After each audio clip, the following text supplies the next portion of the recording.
Hi guys, my name is Akanksha. I have cleared MNS examination 2020. ये मेरा first attempt था और बाकी लोगों की तरह मैंने पूरी साल भर से तो प्रिपरेशन नहीं की थी। 15 जुलाई से प्रिपरेशन स्टार्ट की, वो भी जब बिल्कुल बेसिक से, जब हमें यही नहीं मालूम हो सिलेबस क्या है या कुछ भी हमें मालूम तो वैसे नहीं था।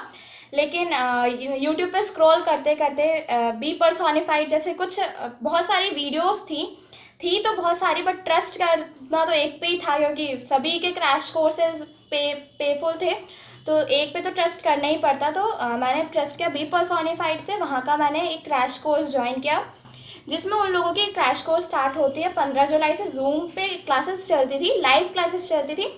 मेरे हिसाब से तो जो मेरी जो प्रिपरेशन की जो स्पीड बनी है वो 15 जुलाई से ही बनती, क्योंकि उससे पहले तो इतनी सीरियस तो मैं थी नहीं कि मैं पढ़ाई अपने हिसाब से कर रही थी, नहीं कर रही थी। नींव जो भरी जाती है वो उसी दिन से भरी गई थी, 15 जुलाई से। तो जो मैंने प्रिपरेशन अपनी स्टार्ट की थी, उन लोगों के क्लासेस जैसे ही होते थे उसको पूरा पढ़ती थी, और जो उसके अंदर जो डीप में जाने लायक चीज़ें होती थी उनको डीप में जाती थी।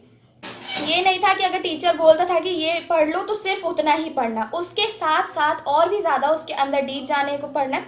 जैसे कि हम लोग तो बायोलॉजी स्टूडेंट हैं, तो ज़्यादातर बच्चों ने नीट का एग्ज़ाम तो दिया ही होगा, तो हमारी साइंस तो ऑलमोस्ट अच्छी ही होती है। लेकिन जो हमें मेन फोकस करने की ज़रूरत है वो है इंग्लिश पे, और उसके बाद है जीके। मेन जीके में हमें दिक्कत आती है क्योंकि इंग्लिश में तो ऑलमोस्ट सभी की, मेरे हिसाब से तो ऑलमोस्ट सभी की इंग्लिश अच्छी ही होती है। जीके में प्रॉब्लम आती है, जीके में क्योंकि सिविक्स भी है, ज्योग्राफी भी है, हिस्ट्री भी है, फिर उसके बाद करंट अफेयर्स भी है, रीजनिंग भी है, बहुत वास्ट सिलेबस हो जाता है। तो अगर हमें कुछ चाहिए तो उसके लिए ये ज़रूरी नहीं कि बहुत ज़्यादा पढ़ना है। जब भी हम कुछ करते हैं उसके लिए सबसे पहले ज़रूरी होता है स्ट्रेटेजी बनाना। स्ट्रेटेजाइजेशन जितना अच्छा होगा उतने ही चांसेस इन्हांस होते हैं सिलेक्शन के। तो स्ट्रेटेजी के हिसाब से सब पढ़ाई करनी चाहिए, तो उस हिसाब से आराम से चलती रहती है गाड़ी, कहीं दिक्कत नहीं आती।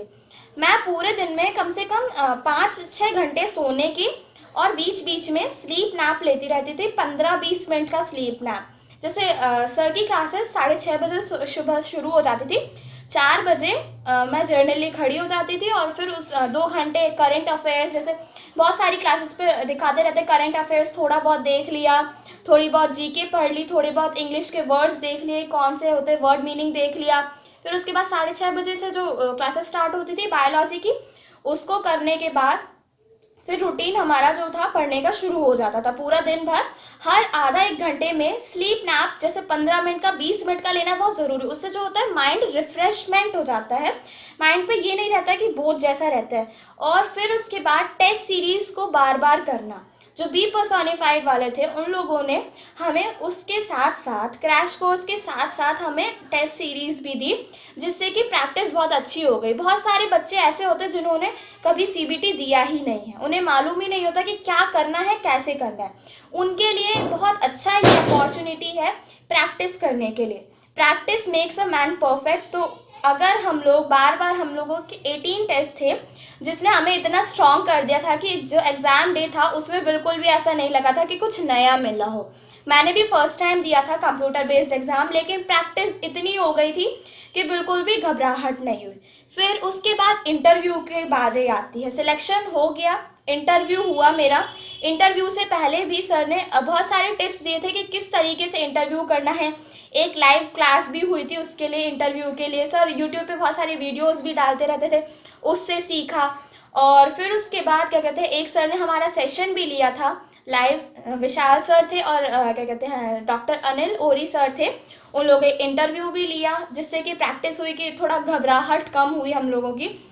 और क्या कहते हैं, बस इतना ही कहूँगी कि अगर आप लोगों को भी एमएनएस एग्ज़ाम क्लियर करना है, और हाँ एक और चीज़ बतानी थी कि जो ज़्यादा घबराने की ज़रूरत नहीं है। एमएनएस एग्ज़ाम कोई इतनी बड़ी चीज़ नहीं है, बस अपना जो स्टडी है उसे रूटीनली रखिए, छोड़िए नहीं। जितना आप लोग उसे डेली रिवाइज करेंगे, ये नहीं कि बहुत सारी चीज़ें आपने इकट्ठी करके रख ली और उन्हें पढ़ नहीं रहे हैं। बेशक थोड़ी चीज़ें रखिए, उन्हें डेली रिवाइज कीजिए। जो पढ़ा है वो जब तक दिमाग में रहेगा वो सबसे बढ़िया है, कि दिमाग में रहना चाहिए, जो पढ़ा है वो नहीं भूलना है।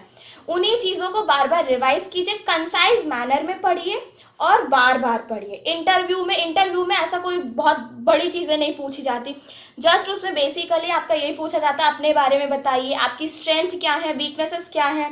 कोई बहुत ज़्यादा आपसे स्टडीज़ के बारे में नहीं पूछा जाएगा, क्योंकि ऑब्वियस सी बात है अगर आपने एग्ज़ाम क्लियर किया है, नॉलेज है, तो वो आपकी नॉलेज वहाँ देखने नहीं जा रहे हैं, वो जस्ट आपका पर्सनालिटी चेक करेंगे कि क्या आपकी पर्सनालिटी कैसी है, आप आर्मी में ज्वाइन करने लायक है या नहीं है।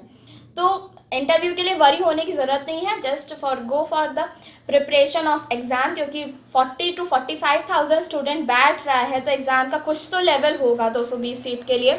तो बस एग्ज़ाम के लिए प्रिपेयर कीजिए। और मेरे हिसाब से तो अगर आप लोग बी पर्सोनिफाइड के थ्रू अगर उनकी टीचर्स की बहुत सिंसियरली बात मानते हैं, तो आपको कुछ एक्स्ट्रा पढ़ने की ज़रूरत नहीं है, थोड़े से एफर्ट्स अपने भी लगाने पड़ेंगे, क्योंकि एक हाथ से ताली तो नहीं बजती। जब हम दोनों साथ में काम करेंगे तभी काम अच्छा हो पाएगा।